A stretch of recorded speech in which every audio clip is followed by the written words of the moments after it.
نحمده ونصلي ونسلم على رسوله الكريم أما بعد فأعوذ بالله من الشيطان الرجيم والذين يقولون ربنا هب لنا من أزواجنا وذرياتنا قرة أعين وجعلنا للمتقين إماما۔ ہر قسم کی حمد و ثنا اللہ رب العالمین کے لیے ہے، اور درود و سلام ہو امام الاولین والآخرین خاتم النبیین جناب محمد الرسول اللہ صلی اللہ علیہ وسلم کی ذات اقدس پر۔ ریت کے ذرات سے زیادہ، سمندر کے قطروں سے زیادہ، درختوں کے پتوں سے زیادہ، اور رب العالمین کی تمام مخلوقات سے زیادہ صلی اللہ علیہ وعلی آلہ وصحبہ وسلم۔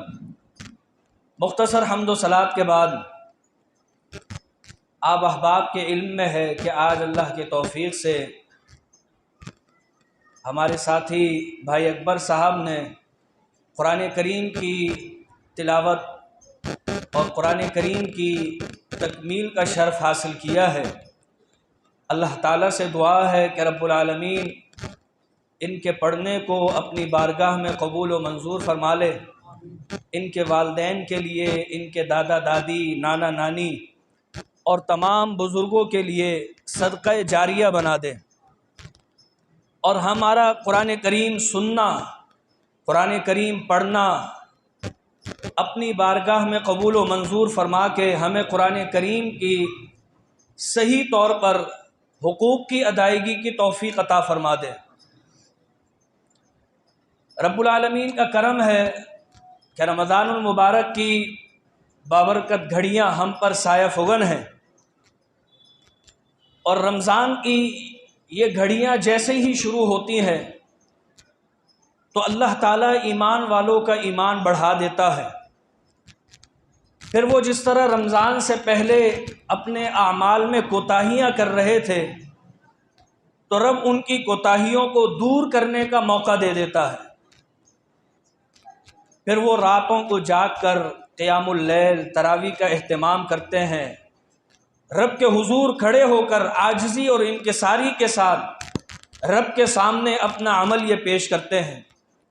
سارا دن روزہ رکھ کر بھوک و پیاس میں رب کو راضی کرنے کی کوشش کرتے ہیں۔ نمازوں میں اگر وہ رمضان سے پہلے کوتاہی کر رہے تھے تو رمضان کریم میں آتے ہی وہ اپنی کمر کس لیتے ہیں، اور خاص طور سے آج جو یہ آخری عشرہ شروع ہو رہا ہے اس میں تو نبی علیہ السلام کے بارے میں آتا ہے شد میزرہ، آپ علیہ السلام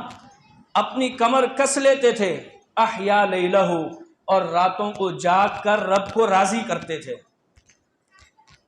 تو ہم نے بھی رمضان کریم کی طرح، جس طرح ہم نے پچھلے 20 دن گزارے ہیں،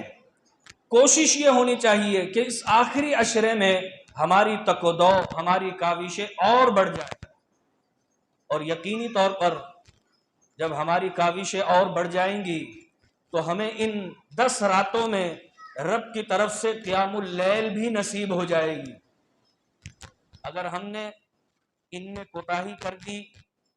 اور ان ایام کو جو بڑی تیزی کے ساتھ گزر رہے ہیں، بڑی تیزی کے ساتھ رخصت ہو رہے ہیں، اور کیا معلوم کہ آئندہ رمضان کس کو نصیب ہو اور کون ہو موجود، کس کو رب کی طرف سے یہ سعادت ملے یا کس کو رب اپنے پاس بلا لے۔ تو یہ سوچتے ہوئے کہ یہ رمضان کیا معلوم ہمارا آخری رمضان ہو، اگر کسی کو معلوم ہو جائے کہ اس کی فلائٹ نکل رہی ہے، اس نے عمرے پر یا حج پہ جانا ہے یا کسی اور جگہ جانا ہے، اور راستے میں اس کا ایکسیڈنٹ ہو جائے، لوگ جمع ہو جاتے ہیں، لڑائی جھگڑا بحث شروع ہو جاتی ہے، لیکن اگر اس کو یہ معلوم ہو کہ میں اگر لڑنے کے لیے کھڑا ہو گیا تو میری فلائٹ مس ہو جائے گی، تو آپ جانتے ہیں وہ اگر عقل مند ہوگا تو کبھی بھی رکے گا نہیں، فوراً معافی تلافی کرے گا، بھائی غلطی ہو گئی مجھ سے، اور معافی تلافی کر کے فوراً روانہ ہوگا کہ میری فلائٹ نہ نکل جائے۔ بالکل اسی طرح یہ رمضان کا مہینہ بھی بہت تیزی کے ساتھ گزر رہا ہے۔ رمضان کے شروع ہونے سے پہلے انتظار تھا، اور اب لوگ یہ سوچ رہے ہیں کہ رمضان اختتام پذیر ہو رہا ہے، عید آ رہی ہے۔ تو بالکل اسی طرح جیسے ہماری فلائٹ نکل جائے گی، اسی طرح ہم نے اپنے وقت کو ضائع ہونے سے بچانا ہے۔ ہم نے اپنی کوششیں اور زیادہ تیز کرنی ہے۔ اگر قرآن کریم خالی سن رہے تھے تو قرآن کریم کو پڑھنے کی کوشش کرنی ہے، اور اگر قرآن کریم سننے کے ساتھ پڑھ بھی رہے تھے تو قرآن کریم کو سمجھنے کی کوشش کرنی ہے، اور اگر قرآن کریم سمجھنے کی بھی کوشش کر رہے تھے تو قرآن کریم پر عمل کی کوشش شروع کر دینی ہے، اور اگر وہ سارے چاروں حقوق بھی ادا ہو رہے ہیں تو پھر قرآن کا پیغام لوگوں تک پہنچانے کی کوشش کرنی ہے۔ ان راتوں کو نبی علیہ الصلوۃ والسلام نے فرمایا جسے لیلۃ القدر نہ ملی اس نے ان آخری ایام کو خاص طور سے ضائع کر دیا، جس کے بارے میں نبی علیہ السلام فرماتے تھے اگرچہ وہ روایت سندن کچھ کمزور ہے لیکن معنن وہ روایت صحیح ہے، معانی کے اعتبار سے، مفاہیم کے اعتبار سے وہ بالکل صحیح ہے، اور دیگر روایات سے اس کو تقویت بھی ملتی ہے، توابع اور شواہد اس کے موجود ہیں۔ آپ علیہ السلام فرماتے تھے اولہ رحمت اوسطہ مغفرت وآخرہ عتق رقبتہ من النار۔ دیکھنا اس رمضان کا پہلا عشرہ رحمت والا ہے، دوسرا عشرہ مغفرت والا ہے، تیسرا عشرہ جہنم سے آزادی والا ہے۔ اب اس کا ہرگز یہ مطلب نہیں ہے کہ پہلے عشرے میں رحمت کی بات ہوئی ہے تو مغفرت اور جہنم سے آزادی نہیں مل رہی، بلکہ اللہ تعالیٰ افطار کے وقت ہر رات کو جہنم سے آزاد فرما رہا ہے لوگوں کو، لیکن آخری عشرے میں یہ سلسلہ اور تیز ہو جاتا ہے۔ کسی کو اگر 10 نمازوں پر آزادی مل رہی تھی تو اس آخری عشرے میں یوں سمجھیں کہ اور تخفیف ہو جاتی ہے، اور چھوٹے چھوٹے عمل پر رب انہیں جہنم سے آزاد فرماتا رہتا ہے، ان کی مغفرت فرمانا شروع کر دیتا ہے۔ مغفرت کے بہت سارے مفہوم ہیں۔ مغفرت کا ایک مفہوم ہے بخشش، رب اس مہینے میں بخششیں دیتا ہے، اور اس کی ظاہری بخششیں تو ہم سب دیکھتے ہیں۔ بخشش اردو کا لفظ ہے، اور اردو میں آپ جانتے ہیں کہ جب کہیں ہوٹلنگ ہوتی ہے تو جاتے جاتے جس ویٹر نے کھانا سرو کیا تھا اس کو بخشش دے دیتے ہیں، جسے ٹپ بھی کہا جاتا ہے۔ وہ ٹپ اس کی تنخواہ کے علاوہ ہوتی ہے، اس کو ہوٹل کے مالک سے تنخواہ، اس کی سیلری جو مختص ہے وہ ملنی ہے، لیکن جاتے جاتے کسٹمر اسے اضافی ٹپ دے جاتے ہیں۔ تو اللہ تعالیٰ بھی اس مہینے میں اپنے بندوں کو بخشش دیتا ہے، وہ جو اجر و ثواب اس نے لکھا ہوا ہے وہ تو ملتا ہی ملتا ہے۔ اللہ تعالیٰ کا قرآن کہتا ہے من جاء بالحسنۃ فلہ عشر امثالھا، جو ایک نیکی کرتا ہے اس کو 10 نیکیوں کا اجر و ثواب ملتا ہے۔ اسی وجہ سے آپ علیہ السلام کی ایک روایت میں آتا ہے کہ جو شخص قرآن کریم کی خالی تلاوت کرتا ہے اور ایک حرف پڑھتا ہے اس کو 10 حرف پڑھنے کا اجر و ثواب ملتا ہے۔ پھر آپ نے وضاحت کی، فرمایا لا اقول الف لام میم حرف بل الف حرف لام حرف میم حرف، میں یہ نہیں کہتا الف لام میم ایک ہی حرف ہے اسی پر 10 نیکیاں ملیں گی، بلکہ فرمایا الف پر الگ 10 نیکیاں ملیں گی، لام پر الگ 10 نیکیاں ملیں گی، میم پر الگ 10 نیکیاں ملیں گی، یعنی یہ 3 حروف ہیں، اور 3 حروف پڑھنے کا ثواب 30 حروف پڑھنے کے برابر مل گیا۔ اور رمضان کریم میں یہ اصول نہیں ہے۔ رمضان کریم میں نبی علیہ الصلوۃ والسلام فرماتے ہیں من تقرب فیہ بخصلۃ من الخیر، جو اس مہینے میں نفلی طور پر اہتمام کرتا ہے کسی نیکی کرنے کا، کانا کمن ادا فریضۃ فیما سوا، تو اللہ تعالیٰ اسے ایک فرض ادا کرنے کا ثواب دیتا ہے۔ ومن ادا فریضۃ، اور جو اس مہینے میں ایک فرض ادا کرتا ہے کانا کمن ادا 70 فریضۃ فیما سوا، اللہ اسے 70 فرضوں کا اجر و ثواب دیتا ہے۔ تو یہ بھائی یہ سوچنے کی بات نہیں ہے کہ اللہ تعالیٰ ہم سے قبول فرمائے گا یا نہیں فرمائے گا۔ رب ضرور قبول فرماتا ہے۔ اللہ کو اپنے بندوں کی کوششیں رائگاں کرنا پسند نہیں ہے، بلکہ اللہ کو اپنے بندوں کی کوششیں، اپنے بندوں کی عبادتیں اتنی پسند ہیں کہ رب فوراً قبول فرماتا ہے۔ تو اللہ مغفرتیں بانٹ رہا ہے، اور مغفرت یہ عربی زبان میں مغفر سے بھی نکلا ہے۔ مغفر اس ٹوپی، اس ہیلمٹ کو کہتے ہیں جو مجاہدین جنگ کے میدان میں اپنے سر کے بچاؤ کے لیے پہنتے ہیں، یعنی اس سے اپنے سر کو چھپا لیتے ہیں۔ تو جس شخص کو اللہ بخش دیتا ہے، معاف کر دیتا ہے، تو گویا ایسا ہوتا ہے کہ اللہ نے اس کے گناہوں پر پردہ ڈال دیا ہے۔ اور جب اللہ تعالیٰ کسی کے گناہوں پر پردہ ڈال دے تو اللہ انسان کی فطرت کی طرح نہیں کرتا۔ انسان کی فطرت تو یہ ہے کہ انسان سے ایک غلطی ہو جائے، وہ اس غلطی کو سامنے والا معاف بھی کر دیتا ہے، لیکن 4 دن بعد دوبارہ اگر کہیں بحث ہو جائے وہ دوبارہ وہی چوٹ مار دیتا ہے، تم نے پہلے بھی ایسے کیا تھا۔ اللہ تعالیٰ جب ایک چیز پر پردہ ڈال دیتا ہے، کسی کے گناہوں کو چھپا دیتا ہے، شرط یہ ہے کہ اس نے اپنے گناہوں پر کسی کو گواہ نہ بنایا ہو۔ بہت سے لوگ کیا کرتے ہیں، گناہ بھی کرتے ہیں اور گناہ پر لوگوں کو گواہ بنا دیتے ہیں۔ بڑے بڑے گناہ نہیں، چھوٹے چھوٹے سے گناہ ہیں۔ ذرا سی کسی سے بحث و تکرار ہوئی اور وہ شخص چرب زبان تھا، گالی گلوچ دے دی، اب دوسرے کو یہ واقعہ بتائے گا، بھائی میری اس سے جب بحث ہوئی تھی میں نے جو گالیاں دی اس کو ٹھیک کر کے رکھ دیا۔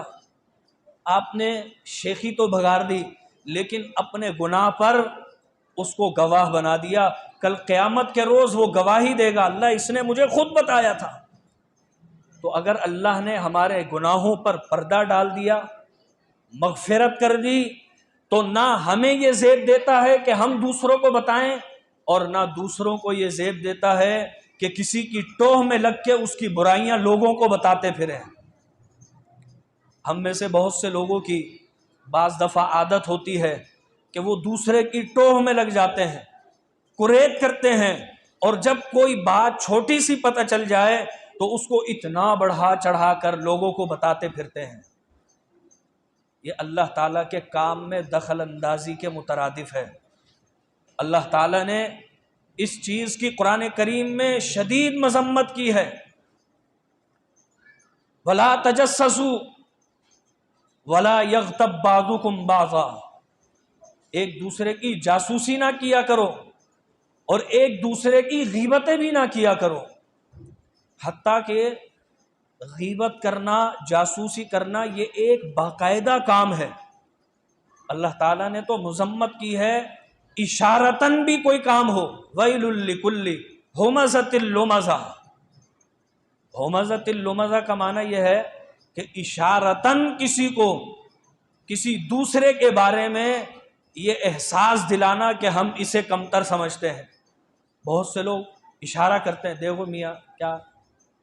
کسی کا قد چھوٹا ہو اشارتاً یوں کرتے ہیں، یہ 1.5 فٹا۔ اس قسم کے اشارے بھی رب کو پسند نہیں ہے۔ تو جب رب مغفرت فرما دیتا ہے تو اس کے گناہوں کو ڈھانک دیتا ہے، اور جس کو رب ڈھانک دے اسے پھر دوبارہ ہٹاتا نہیں ہے۔ نبی علیہ الصلوۃ والسلام کا فرمان ہے، کل قیامت کے روز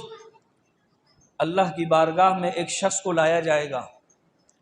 جس شخص کی رب نے مغفرت فرما دی تھی اور جس کے گناہوں پر دنیا میں رب نے پردہ کیے ہوئے تھا، اور وہ بھی اپنے گناہوں پر پردہ رکھے ہوئے تھا۔ حدیث شریف میں آتا ہے اللہ تعالیٰ ساری مخلوق کے سامنے اسے رسوا نہیں فرمائے گا، اپنے قریب بلائے گا، فرمایا نزدیک آ جاؤ۔ جب وہ نزدیک آ جائے گا تو اللہ تعالیٰ اس سے یہ کہے گا، اے میرے بندے تو نے فلاں موقع پر یہ گناہ کیا تھا۔ وہ سوچ رہا ہوگا کہ میں انکار کروں یا اقرار کر دوں، سمجھ میں نہیں آ رہا۔ اگر انکار کرتا ہوں تو رب کو تو سب معلوم ہے، اور اقرار اگر کرتا ہوں تو پھنس نہ جاؤں کہ رب کہے گا دیکھ تو بھی گواہ ہے، تو بھی گواہ ہے۔ انسان کو خود رب گواہ بنائے گا۔ اللہ فرماتا ہے الیوم نختم علی افواہہم وتکلمنا ایدیہم وتشہد ارجلہم بما کانوا یکسبون۔ اگر وہ بندہ خود نہیں بول رہا ہوگا تو اللہ اس کے منہ پر مہر لگا دے گا، اس کا منہ بند کر دے گا، اور پھر اس کے ہاتھ گواہی دیں گے، اس کے پاؤں گواہی دیں گے، اس کے اعضاء گواہی دیں گے کہ اللہ اس بندے نے یہ گناہ کیے تھے۔ وہ اللہ کی بارگاہ میں کہے گا اللہ ہاں مجھ سے غلطی ہوئی تھی، بڑی عاجزی اور ندامت کے ساتھ، خاموشی کے ساتھ کہے گا۔ تو اللہ تعالیٰ فرمائے گا جا میرے بندے میں نے تجھے معاف کر دیا، تیری بخشش فرما دی۔ اب جب وہ یہ سنے گا کہ اللہ نے میری بخشش کر دی ہے، مجھے معاف فرما دیا ہے، تو وہ اللہ کی بارگاہ میں کہے گا اللہ جس کی بخشش ہو گئی تو گویا ایسا ہے اب وہ جنت میں جائے گا، جنت میں جانا یقینی ہو گیا، گناہ معاف ہو گئے، یا گناہ نیکیوں میں بدل کر نیکیوں میں اضافہ ہو گیا اور جنتی ہو گیا۔ جب اسے پکا یقین ہو جائے گا تو وہ اللہ کی بارگاہ میں عرض کرے گا اللہ تعالیٰ میں نے فلاں گناہ بھی کیا تھا، یہ گناہ بھی مجھے یاد آ رہا ہے، اللہ تو نے مجھے یہ یاد نہیں دلایا وہ گناہ بھی کیا تھا، وہ گناہ بھی کیا تھا، ابھی تھوڑی دیر پہلے جھجک رہا تھا، چھپانے کی کوشش کر رہا تھا، لیکن جب رب سے بخشش مل جائے گی، مغفرت ہو جائے گی تو کہے گا اللہ یہ گناہ بھی میں نے کیا تھا، یہ بھی کیا تھا۔ حدیث شریف میں آتا ہے اس موقع پر اللہ تعالیٰ مسکرا دے گا کہ ابھی یہ چھپا رہا تھا اور ابھی گنوا رہا ہے تاکہ وہ گناہ نیکیوں میں بدلتے جائیں اور میری نیکیوں میں اضافہ ہوتا جائے۔ حدیث شریف میں آتا ہے نبی علیہ الصلاۃ والسلام اتنا مسکرائے حتیٰ بدت نواجذہ، یہاں تک کہ آپ کی داڑھ مبارک نظر آنے لگی۔ تو اللہ تعالیٰ اس مغفرت کے مہینے میں اپنے بندوں کی بخشش فرماتا ہے۔ اللہ سے دعا کریں کہ اللہ تعالیٰ ہماری بھی بخشش و مغفرت فرما دے، ہمارے مرحومین کی بخشش و مغفرت فرما دے۔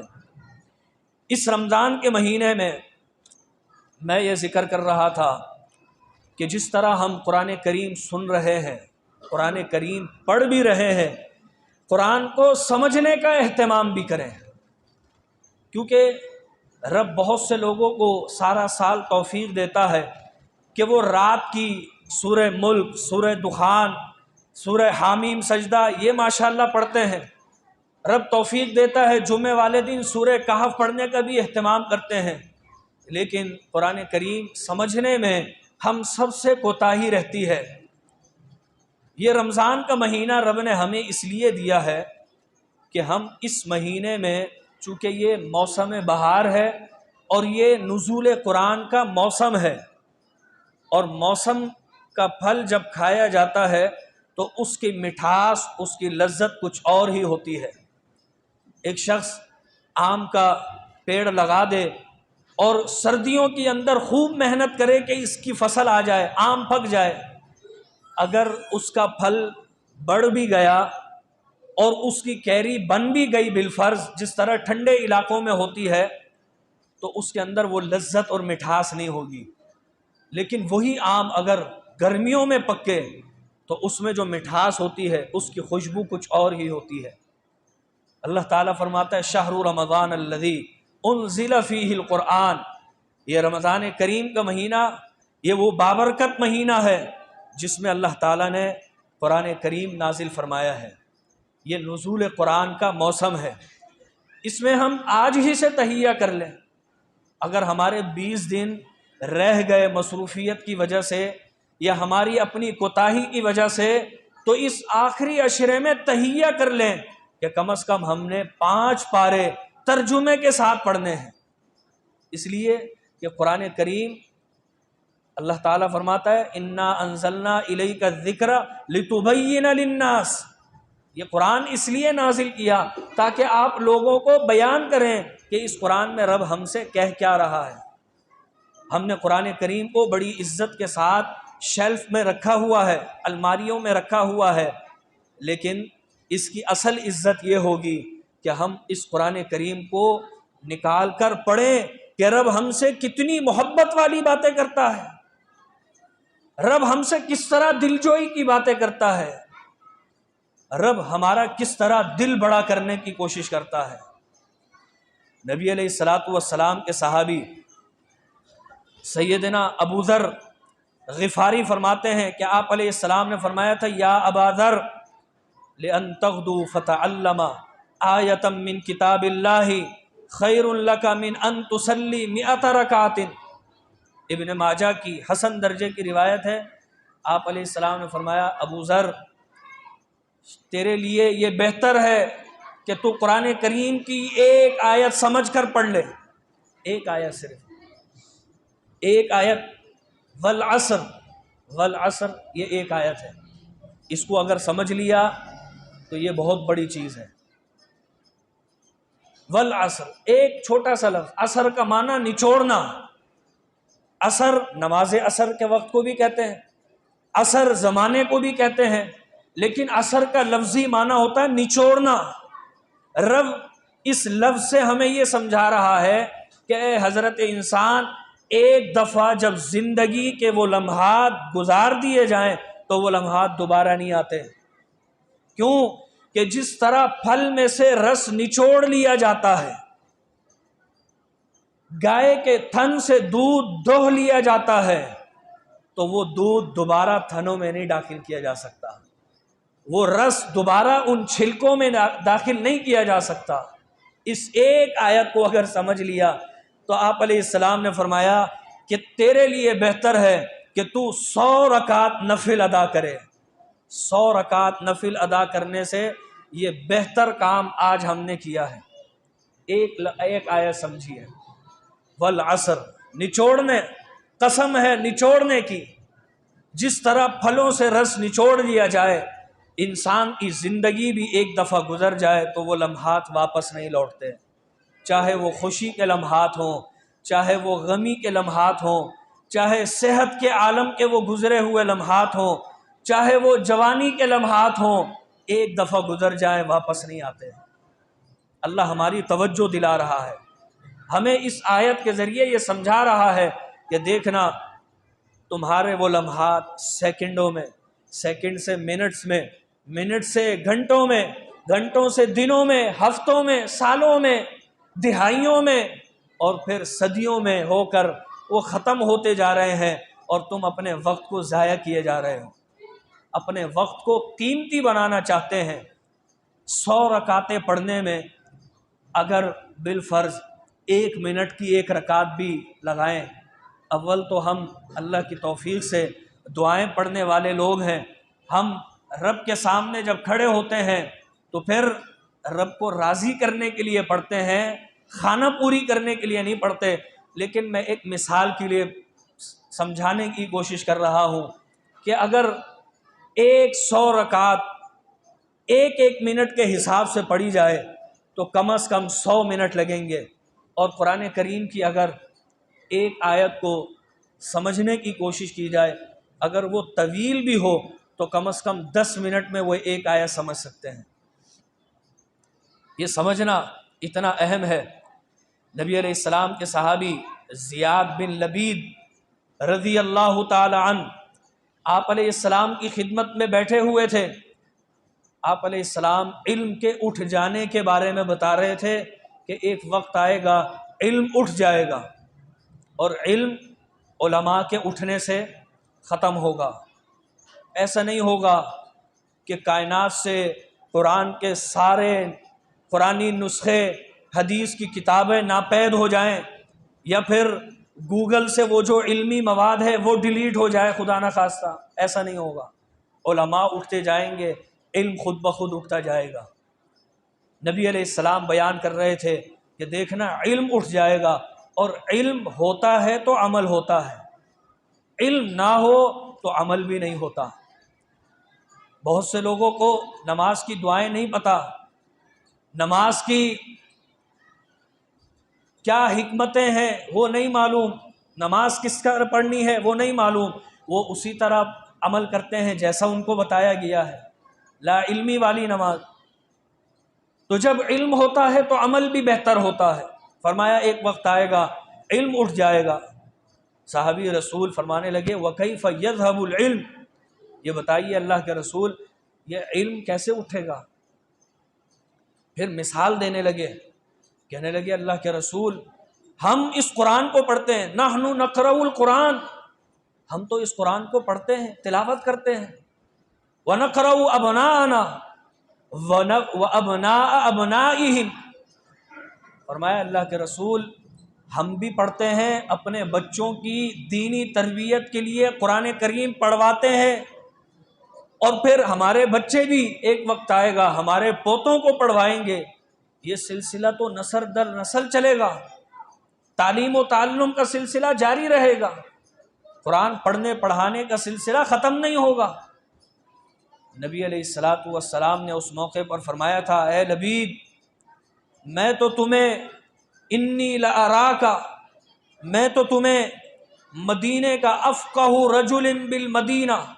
مدینے کا سب سے سمجھدار انسان سمجھتا تھا، تم نے یہ کیسی بات کی؟ سکلت کا کا، تیری ماں تجھے گم پائے۔ یہ وہ جملہ ہے، کوئی بددعائیہ جملہ نہیں ہے، بلکہ ایک افسوس کے لیے ہے، اوہ ہو یہ کیا کہہ دیا تم نے، تیری ماں تجھے گم پائے۔ لبید تجھے تو سمجھدار سمجھتا تھا، کوئی عقل کی بات کرتا۔ پھر آپ علیہ السلام نے فرمایا تم دیکھتے نہیں کہ یہود و نصارہ توریت اور زبور کی، ان کتابوں کی، بائبل کی تلاوت تو کرتے ہیں، لیکن لا یعلمون بشیء مما فیہ، انہیں معلوم ہی نہیں ہے کہ توریت میں، زبور میں رب نے ان سے کیا باتیں کی ہیں، انہیں معلوم نہیں ہے۔ آج کے انسان کو بھی، آج کے مسلمان کو بھی الا قلیل رب نے جسے توفیق دے دی،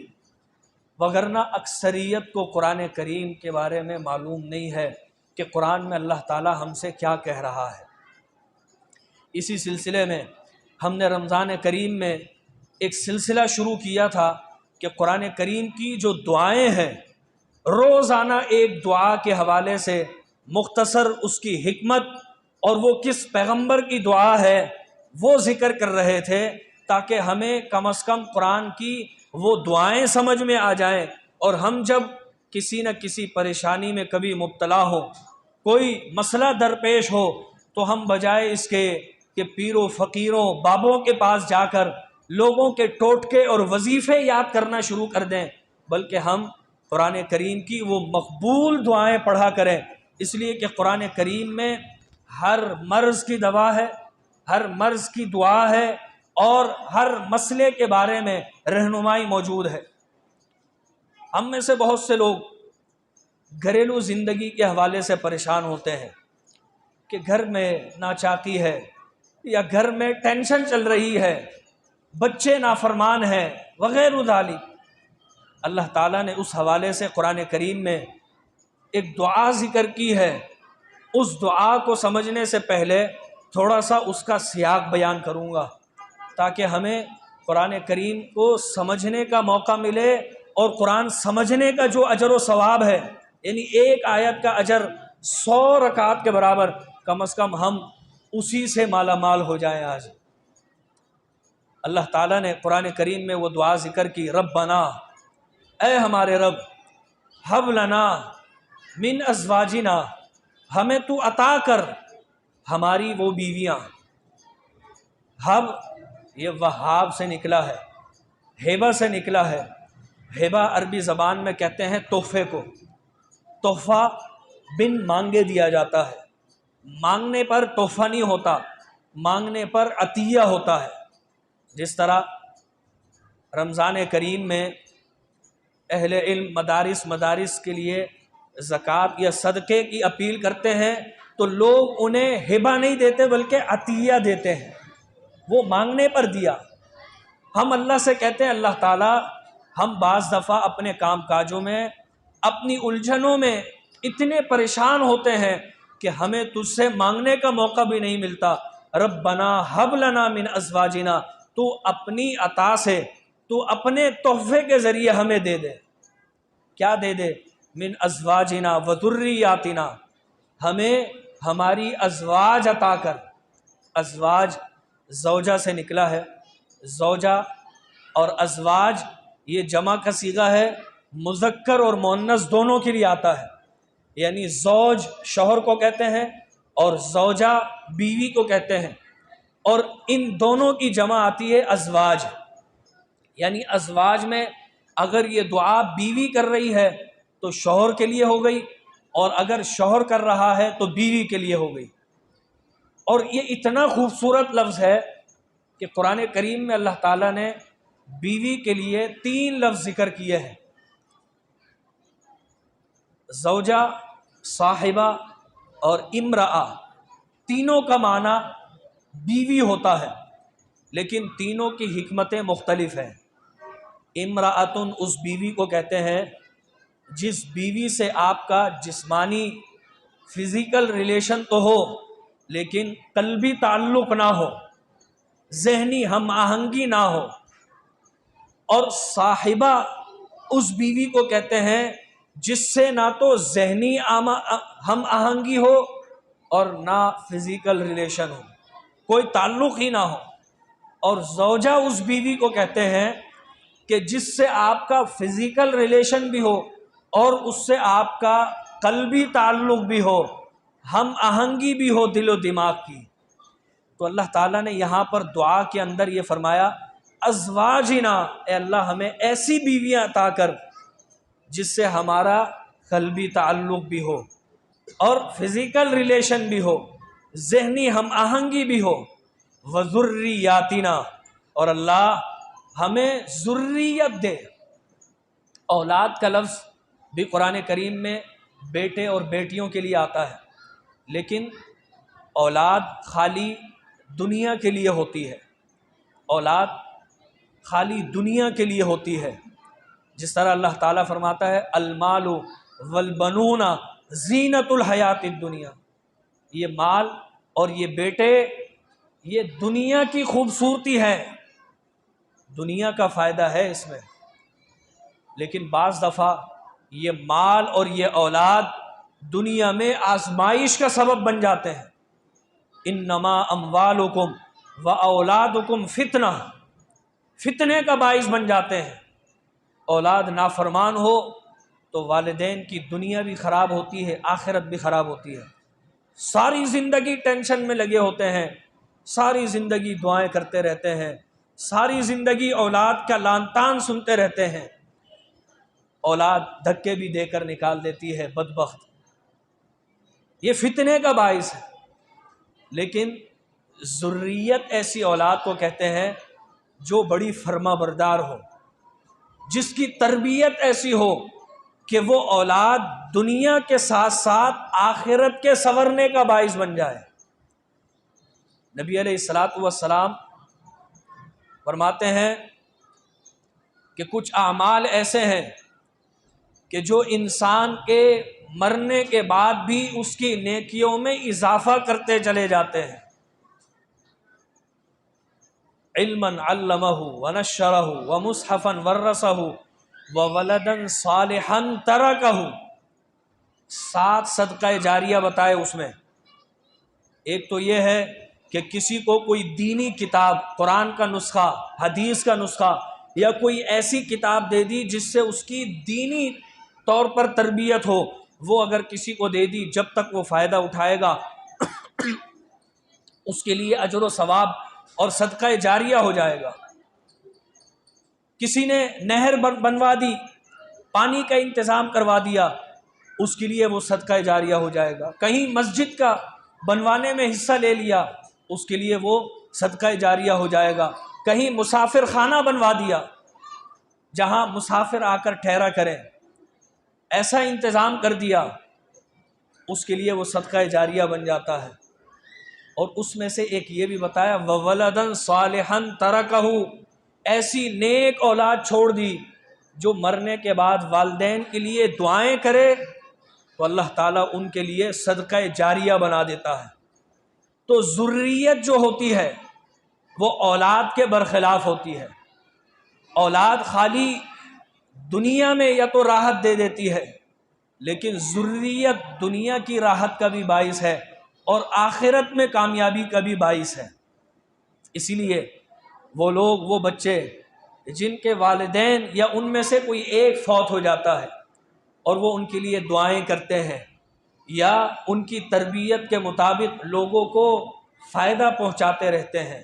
لوگوں کی دینی تربیت کرتے رہتے ہیں، یا کسی بھی حوالے سے کوئی بھی نیک عمل کرتے ہیں، حتیٰ کہ وہ اولاد نماز بھی پڑھتی ہے، تو فوت ہونے والے والدین کو اجر و ثواب خود بخود ملتا ہے، کیونکہ وہ ذریت ہے ان کی آخرت کے لیے بینک بیلنس میں اضافہ کر رہی ہے۔ اسی لیے سیدنا زکریا علیہ السلام کی دعا ہے، رب حبلی من لدنک ذریۃ طیبہ، اے اللہ مجھے اولاد تو دے لیکن اولاد ایسی ہو کہ وہ ذریت ہو، دنیا کے ساتھ میری آخرت بھی اس کی وجہ سے سنور جائے۔ اولاد کے ہونے کا مطلب یہ نہیں ہوتا جس طرح ہم نے سمجھا ہوا ہے۔ ہمارے معاشرے میں اولاد کا ایک کانسیپٹ ہے، جی اولاد پیدا ہو جائے، اللہ بیٹے دے دے، اور پھر یہ دعا کرتے ہیں کہ بیٹے بڑے ہو کر ہمارے دست و بازو بنیں گے، ہماری کفالت کریں گے، پھر ہم ریسٹ کریں گے، کھائیں گے پئیں گے بیٹھ کر، اور وہ اولاد ہمیں پالے گی۔ دین نے ہمیں یہ کانسیپٹ نہیں دیا۔ دین نے ہمیں یہ کانسیپٹ دیا ہے کہ اولاد اس لیے ہو کہ وہ والدین کی آخرت کا ذخیرہ بنے۔ قرآن کریم میں سورہ آل عمران میں اذ قالت امرأۃ عمران رب انی نذرت لک ما فی بطنی محررا فتقبل منی، سیدہ مریم علیہ السلام کی والدہ نے دعا کی، اللہ میرے بطن میں جو اولاد ہے جب میں اسے جنم دوں گی تو تیرے لیے وقف کر دوں گی اسے۔ زکریا علیہ السلام نے جو معبد بنایا تھا عبادت کی جگہ، اس کے لیے خادم بنا دوں گی، تیرے دین کی تبلیغ کے لیے وقف کر دوں گی۔ فلما وضعتها قالت رب انی وضعتها انثی، جب اولاد پیدا ہو گئی رب نے بیٹا نہیں دیا، بیٹی عطا کی۔ امید یہ تھی انہیں کہ بیٹا ہوگا،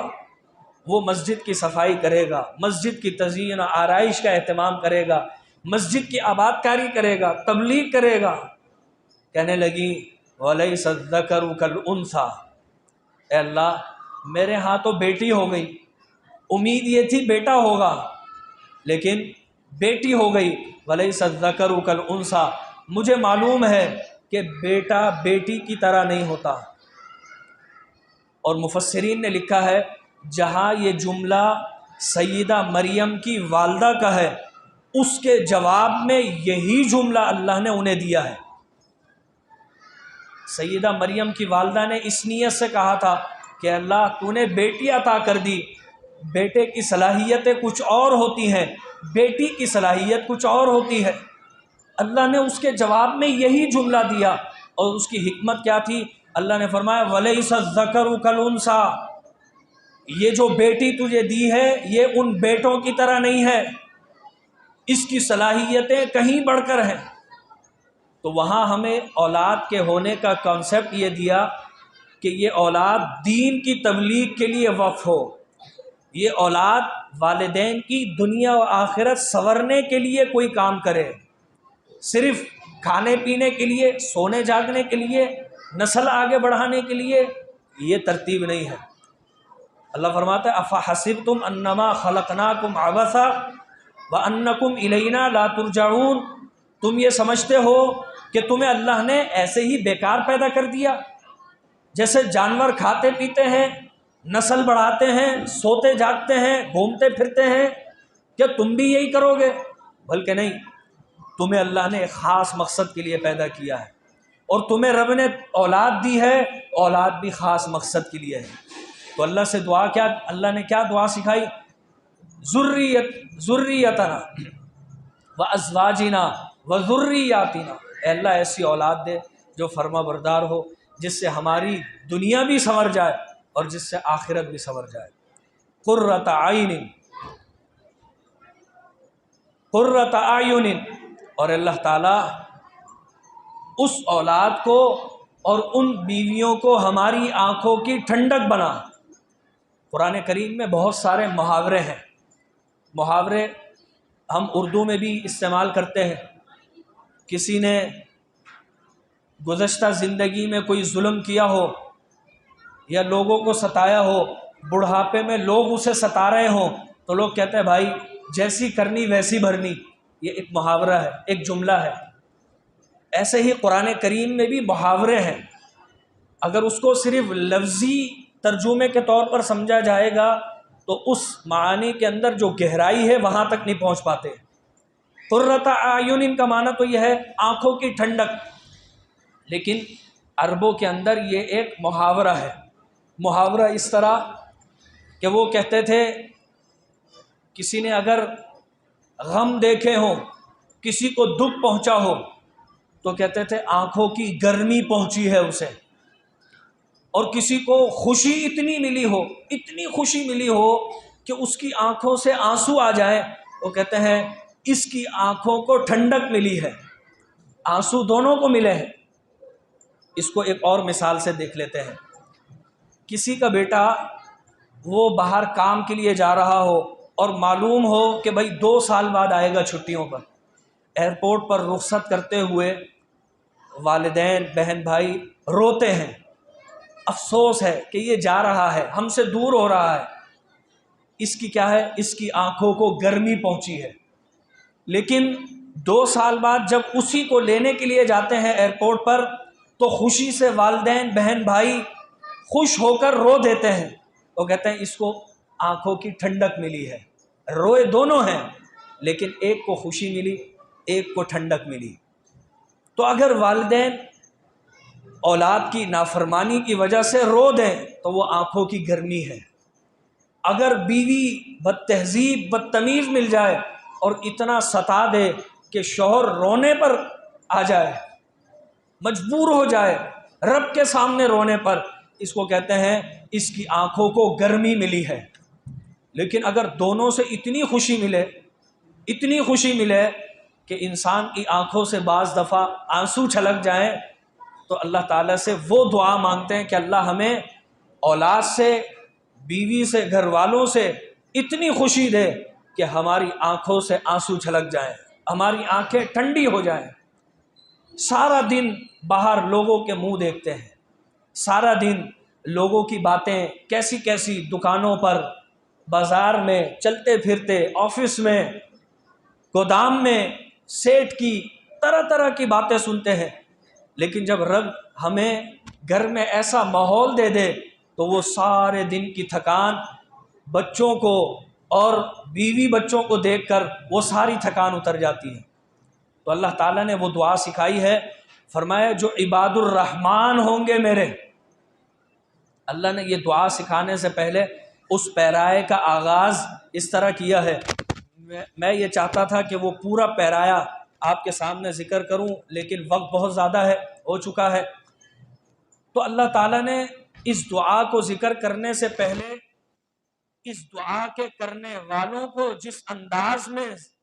مخاطب کیا ہے، انہیں فرمایا عباد الرحمن، یہ جو میرے بندے ہیں نا،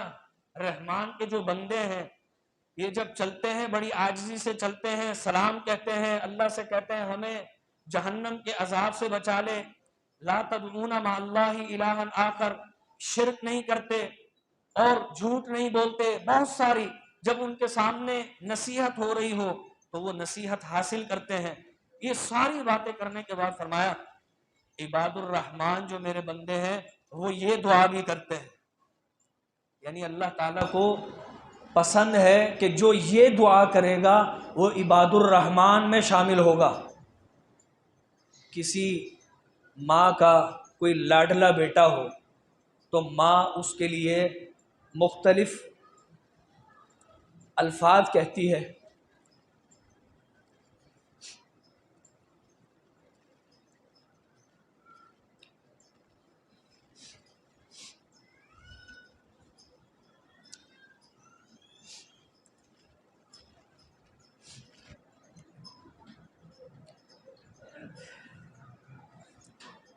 کہ یہ میرا چہیتا بیٹا ہے، لیکن اگر وہ دوسرے کے لیے بھی وہی لفظ استعمال کر دے جس کو کبھی اس نے چہیتا نہ کہا ہو، تو وہ تو خوش ہو جائے گا کہ اللہ، میری ماں نے میرے لیے وہی لفظ استعمال کیا جو اس لاڈلے بیٹے کے لیے کرتی ہے۔ تو اللہ تعالیٰ نے عباد، عبد سے نکلا ہے، لفظ عبد اپنے پیغمبر کے لیے استعمال کیا ہے۔ اللہ تعالیٰ فرماتا ہے سبحان الذی اسری بعبدہ، اللہ نے، بے عیب ہے وہ ذات جو اپنے بندے کو لے گیا۔ اپنے بندے سے مراد اللہ کے رسول ہے۔ وہی محبت والا جملہ اللہ کے رسول کے ساتھ اللہ تعالیٰ نے ان لوگوں کے لیے بھی ذکر کر دیا ہے کہ جو لوگ عباد الرحمن میں شامل ہونے کے لیے اس دعا کو پڑھتے ہیں۔ یہ اللہ کی محبت ہے اپنے بندوں سے کہ اللہ نے وہی لفظ عبد اپنے ان بندوں کے لیے بھی ذکر کر دیا کہ جو اس دعا کو کرتے ہیں۔ دنیا میں کسی انسان سے مانگا جائے اور زیادہ مانگا جائے تو پھر وہ بعض دفعہ جھڑک دیتے ہیں، بھگا دیتے ہیں، لیکن اللہ تعالیٰ کو مانگنے والے اتنے پسند ہیں، اللہ کہتا ہے یہ عباد الرحمن ہے، یہ میرے بندے ہیں۔ تو اللہ ان بندوں کو سکھا رہا ہے۔ رب کو معلوم ہے کہ وہ بندے بعض دفعہ پریشان بھی ہو سکتے ہیں۔ اللہ فرماتا ہے پریشان ہونے کی، گھبرانے کی ضرورت نہیں ہے، تم مجھ سے دعا کر لیا کرو، ربنا ہب لنا من ازواجنا وذریاتنا قرۃ اعین وجعلنا للمتقین اماما، اور اللہ ہمیں متقین کا امام بنا۔ اس کے بہت سارے مفہوم ہیں۔ ایک مفہوم تو یہ ہے کہ اگر کوئی نماز پڑھاتا ہے، کوئی امام ہے، یا کوئی امیر ہے، یا کوئی حکومت حاکم وقت ہے، اگر وہ دعا کر رہا ہے تو اللہ سے دعا اس کے لیے یہ ہوگی پھر کہ اللہ ان لوگوں کو، میری رعایا کو متقی بنا اور مجھے ان کا امام بنا، ان کا حاکم بنا۔ کوئی نماز پڑھانے والا امام ہے تو اس کے لیے ترجمہ یہ ہوگا کہ اللہ جتنے نمازی ہیں انہیں تو تقویٰ دے دے اور مجھے ان متقین کا امام بنا دے۔ لیکن عام طور پر اس کا مفہوم وہ نہیں ہے جس طرح میں نے ذکر کیا، یہ مفہوم بھی ہے،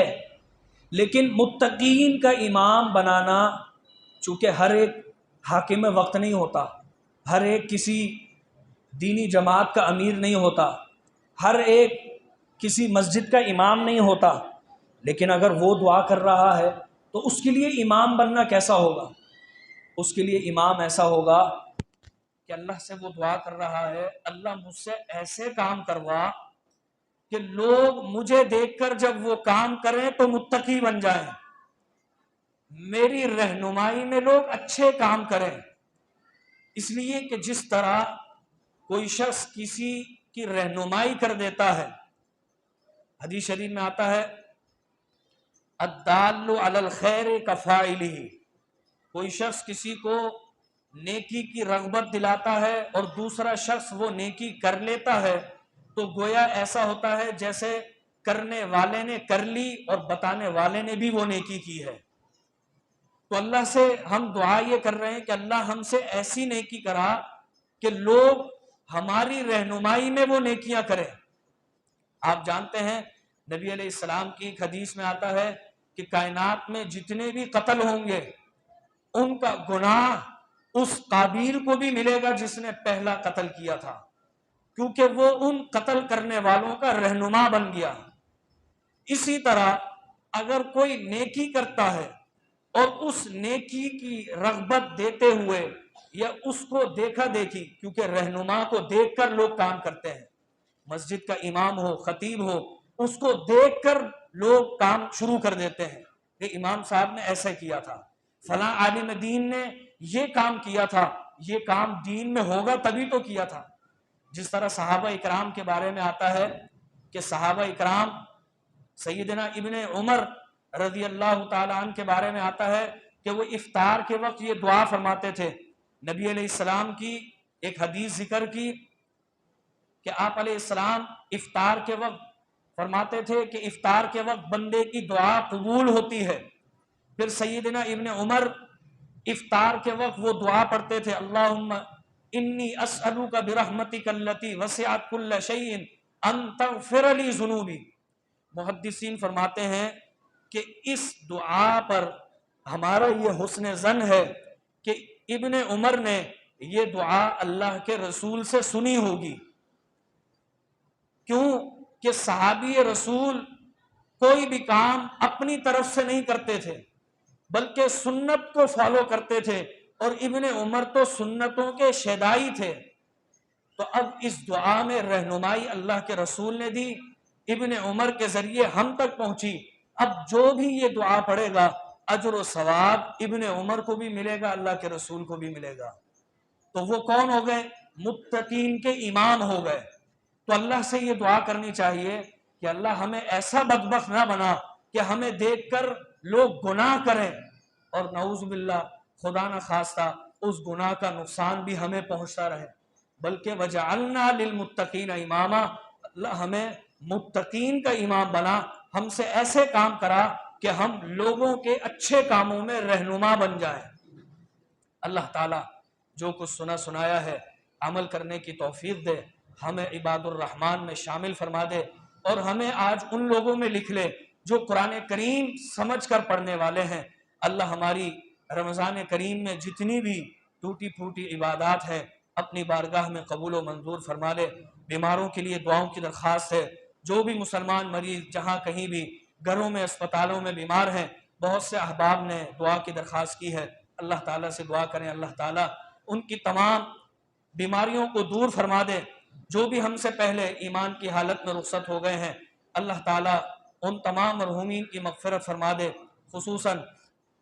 گزشتہ پیر کو میری والدہ محترمہ کا انتقال ہوا ہے، دعا فرمائے اللہ تعالیٰ ان کی بخشش و مغفرت فرما دے، ان کے درجات کو بلند فرما دے، ان کو اعلیٰ علیین میں جگہ عطا فرما دے، ان کو جنت الفردوس میں جگہ دے، ان کی قبر میں جنت کا بستر بچھا دے، جنت کی کھڑکی کھول دے، ان کو جنت کی خوشبوؤں سے معطر فرما دے، اور ہمیں یہ توفیق دے کہ ہم ان کے لیے صدقہ جاریہ بن جائیں، ان کے نیک اعمال میں اضافے کا باعث بنے. یا رب لک الحمد کما ینبغی لجلال وجہک وعظیم سلطانک. الحمد للہ حمدا کثیرا طیبا مبارکا فیہ. اللہم صل علی محمد وعلی آل محمد کما صلیت علی ابراہیم وعلی آل ابراہیم انک حمید مجید. اللہم بارک علی محمد وعلی آل محمد کما بارکت علی ابراہیم وعلی آل ابراہیم انک حمید مجید. اللہم انا نسألک العفو والعافیۃ فی الدنیا والآخرہ. یا حلیم یا کلیم اشفنا واشف مرضانا ومرضى المسلمین. اللہم اشفنا بشفائک ودائنا بدوائک. نسأل اللہ العظیم رب العرش العظیم ان یشفی مرضانا ومرضى المسلمین. اللہم انا نسألک العفاف والغنا والهدى والتقى. یا حی یا قیوم برحمتک نستغیث یا ذا الجلال والاکرام. اللہم انک عفو تحب العفو فاعف عنا. اللہم انک عفو تحب العفو فاعف عنا. اے اللہ تعالیٰ تیرے پیغمبر علیہ السلام سے ان کی زوجہ نے یہ سوال کیا تھا کہ جب لیلۃ القدر کو پالیں تو کیا دعا پڑھا کریں، تو تیرے حبیب نے یہ دعا بتائی ہے اللہم انک عفو تحب العفو. اے اللہ تو معاف فرمانے والا ہے. لفظ عفو کے اندر یا اللہ بڑی محبت نظر آتی ہے. تو اپنے بندوں سے محبت کرتے ہوئے انہیں معاف فرماتا ہے. دنیا میں لوگ ایک دوسرے سے معافی کا خواستگار ہوتے ہیں، معافی مانگتے ہیں. یا اللہ کبھی کبھار وہ معاف کرنے والا جھڑکتے ہوئے معاف کر دیتا ہے، لیکن تو تیرے حبیب نے فرمایا ہے انکا عفو، تو بڑی محبت کرتے ہوئے معاف فرماتا ہے، تو جھڑکتے ہوئے معاف نہیں فرماتا. تحب العفو، یا اللہ تو محبت کے ساتھ معاف کرنے کو پسند کرتا ہے. اے اللہ ہم اپنی پسند بھی تجھ سے مانگتے ہیں، لیکن سب سے بڑھ کر ہمارے لیے خوشی یہ ہے، ہماری رضا یہ ہے کہ اللہ تجھ سے تیری محبت کا سوال کر لیں. تحب العفو فاعف عنا. اے اللہ تو معاف کرنے کو پسند کرتا ہے، تجھ سے تیری محبت کا سوال ہے. اللہ تو اپنی رحمت سے ہم سب کو معاف فرما دے، ہم سب کے گناہوں کو بخش دے، ہم سب کے گناہوں کو بخش دے، ہماری مغفرت فرما دے، ہمارے گناہوں کو معاف فرما کر اسے نیکیوں میں بدل دے. یا اللہ تجھ سے توبہ و استغفار کر رہے ہیں. تیرے قرآن میں ہے الا من تاب وآمن وعمل عملا صالحا فَأُولَٰئِكَ يُبَدِّلُ اللَّهُ سَيِّئَاتِهِمْ حَسَنَاتٍ، جو ایمان کی حالت میں عمل صالح کے ساتھ سچی توبہ کر لیتا ہے تو اللہ تیرا وعدہ ہے فَأُولَٰئِكَ يُبَدِّلُ اللَّهُ سَيِّئَاتِهِمْ حَسَنَاتٍ کہ تو ان کے گناہوں کو نیکیوں میں بدل دیتا ہے۔ اللہ ہمارے گناہ بہت سارے ہیں، اللہ تو ہمارے گناہوں کو نیکیوں میں بدل دے، یا اللہ ہمارے گناہوں کو نیکیوں میں بدل دے، ہماری نیکیوں میں اضافہ فرما دے، یا اللہ تجھ سے تیری رضا مانگتے ہیں، یا اللہ تو راضی ہو جا ہم سے، تو راضی ہو جا، یا اللہ ہمارے اعمال میں دکھلاوا نہ ہو، یا اللہ تیری رضا ہو، اللہ ہمارے عمل میں اخلاص دے دے، یا اللہ ہمارے روزوں میں اخلاص دے دے، ہماری نمازوں میں اخلاص دے دے، ہماری زکوٰۃ و خیرات میں اخلاص دے دے، قرآن کریم کی تلاوت میں اخلاص دے دے، قرآن سمجھنے کی توفیق بھی دے دے، یا اللہ قرآن و سنت پر عمل کرنے کی توفیق دے دے، یا اللہ کتاب و سنت کی باتیں، کتاب و سنت کا پیغام آگے پہنچانے کی بھی توفیق دے دے، یا اللہ ہمارے مرحومین کو بھی بخش دے، یا اللہ ہمارے بھائی نے قرآن کریم کو پڑھا ہے ایک ایک حرف پر، یا اللہ بھرپور نیکیاں عطا فرما دے، یا اللہ ہم جو قرآن کریم کو سن رہے ہیں، تیرے قرآن میں ہے کہ مشرکین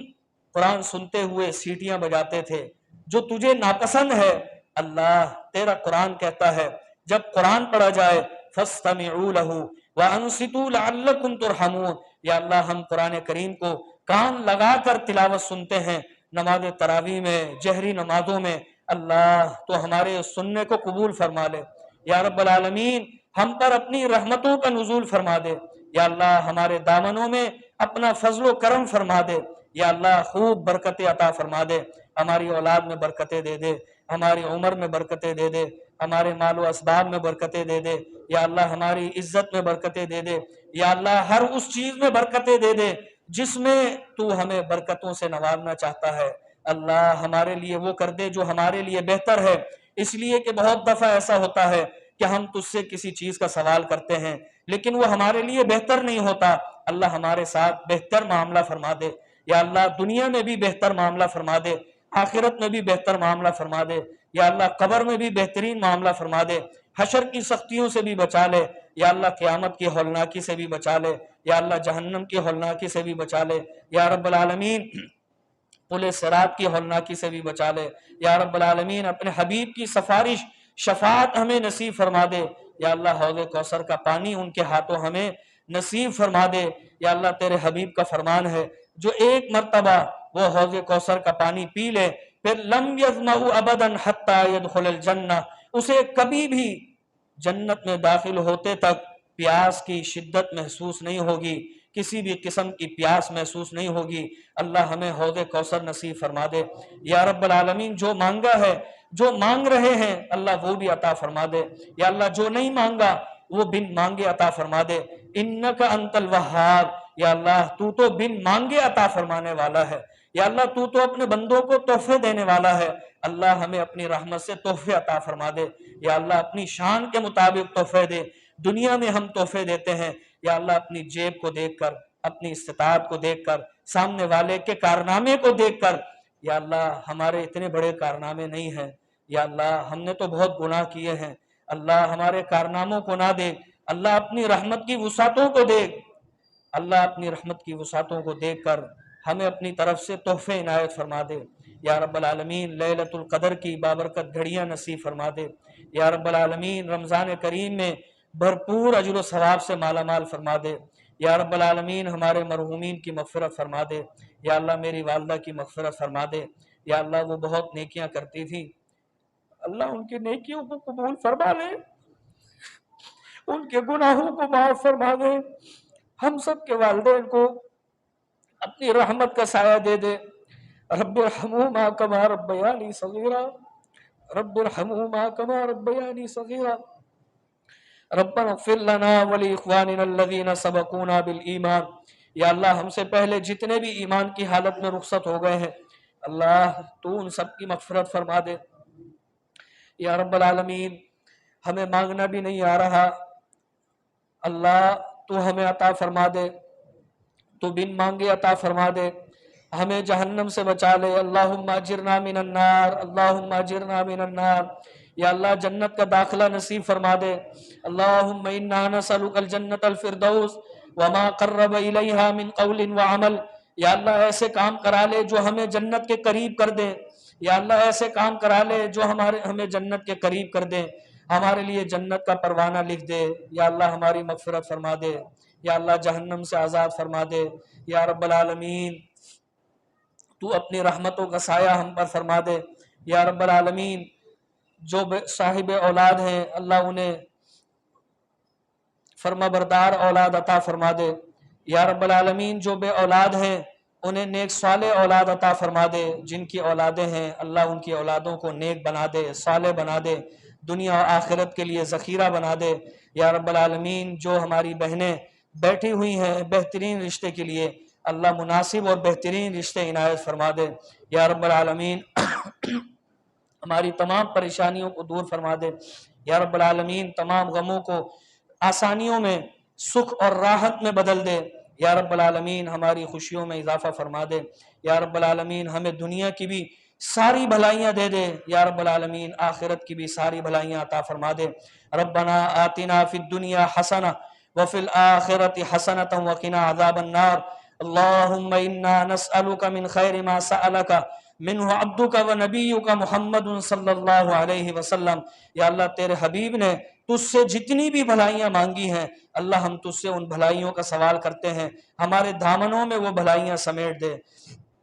وَنَعُوذُ بِكَ مِن شَرِّ مَا اسْتَعَاذَ مِنْهُ عَبْدُكَ وَنَبِيُّكَ محمد صلی اللہ علیہ وسلم، اور یا اللہ جن شرور سے جن برائیوں سے تیرے حبیب نے پناہ مانگی ہے اللہ ہمیں بھی ان سے محفوظ فرما دے، یا رب العالمین روزی روزگار میں برکت عطا فرما دے، یا رب العالمین جو بے روزگار ہیں انہیں حلال روزگار عطا فرما دے۔ اللہم اکفنا بحلالک عن حرامک واغننا بفضلک عمن سواک، یا رب العالمین ہمارے معاشرے کو امن کا گہوارہ بنا دے، یا رب العالمین اسلام کا بول بالا فرما دے، یا رب العالمین اسلامی تعلیمات پر عمل کرنے والا بنا دے، کتاب و سنت کے قریب فرما دے، کتاب و سنت کو سمجھنے والا بنا دے، اور اللہ ہمیں کتاب و سنت کی سمجھ عطا فرما دے، یا اللہ کتاب و سنت کی فقاہت عطا فرما دے۔ رب زدنی علما، یا اللہ اپنی رحمت سے علم عطا فرما دے، علم پر عمل کرنے والا بنا دے، یا اللہ اس عمل کو اپنی بارگاہ میں قبول و منظور فرما لے، یا رب العالمین جو مانگا ہے وہ بھی عطا فرما دے، یا اللہ جو نہیں مانگا تو جانتا ہے ساری پریشانیوں کو، کس کی کیا ضروریات ہیں، کس کی کیا پریشانیاں ہیں، کس کے کیا غم ہیں، اللہ اپنی رحمت سے ان تمام غموں کو پریشانیوں کو اپنی رحمت سے دور فرما دے، یا اللہ جو بیمار ہیں اللہ ان کی بیماریوں کو دور فرما دے، انہیں صحت تندرستی سے نواز دے، یا رب العالمین انہیں ہمت طاقت عطا فرما دے، یا رب العالمین نیک اعمال کی توفیق عطا فرما دے، یا رب العالمین برائیوں کو چھوڑ دینے کی توفیق اور ہمت عطا فرما دے۔ لا حول ولا قوت الا باللہ، نیکی کرنے کی توفیق تو ہی دیتا ہے، گناہ سے بچنے کی صلاحیت اور ہمت بھی یا اللہ تیری طرف سے ہی ہے، اللہ یہ دونوں صلاحیتیں ہمیں عطا فرما دے۔ ربنا تقبل منا انک انت السمیع العلیم، یا اللہ آخر میں تجھ سے دعا ہے ان دعاؤں کو قبول فرما لے، ہماری نیکیوں کو قبول فرما لے، ہم یہ نیکیاں کر کے احسان نہیں کرتے اللہ تعالی، ہم تو عاجزی کے ساتھ تیری رضا کی خاطر یہ کرتے ہیں، تیرے حکم کے مطابق یہ کرتے ہیں۔ ربنا تقبل منا، اے اللہ ہماری ان نیکیوں میں کوتاہی رہ جاتی ہے، ہم نماز کا حق ادا نہیں کر سکتے، اے اللہ ہم قرآن کریم کی تلاوت کا حق ادا نہیں کر سکتے، قرآن کریم سننے کا حق ادا نہیں کر سکتے، اللہ تیری جتنی عبادتیں ہیں وہ تمام عبادتیں ناقص رہ جاتی ہیں، ہمیں معلوم ہے ہماری خطاؤں کا، لیکن یا اللہ تیری رحمت تو فرماتا ہے وَرَحْمَتِي وَسِعَتْ كُلَّ شَيْءٍ، تیری رحمت ہر چیز سے زیادہ وسیع ہے، اللہ ہماری خطاؤں کو نہ دے، اپنی رحمت کو دے، اپنی رحمت سے ہم سب کو معاف فرما دے، یا رب العالمین ہماری ان ٹوٹی پھوٹی عبادتوں کو قبول فرما دے، ان عبادتوں میں جو کوتاہیاں ہیں اللہ اپنی رحمت سے پوری فرما دے۔ ربنا تقبل منا انک انت السمیع العلیم وتب علینا انک انت التواب الرحیم، یا رب العالمین شب قدر نصیب فرما دے، یا رب العالمین قیام اللیل کا پورا پورا اجر و ثواب فرما دے، یا رب العالمین شب قدر عطا کر کے ہمارے پچھلے سارے گناہوں کو معاف فرما دے، یا اللہ صرف معاف ہی نہیں کرنا بلکہ ہم تجھ سے سچی توبہ کر رہے ہیں، یا اللہ اس کی بخشش فرما کے ان تمام گناہوں کو بخش کے ان تمام گناہوں کو نیکیوں میں بدل دے۔ ربنا تقبل منا انک انت السمیع العلیم وتب علینا انک انت التواب الرحیم۔ اللہم انا نشہد بانک انت اللہ لا الہ الا انت الاحد الصمد الذی لم یلد ولم یولد ولم یکن له کفوا احد، وصلی اللہ تعالی وبارک علی نبینا محمد وعلی آلہ واصحابہ اجمعین برحمتک یا ارحم الراحمین۔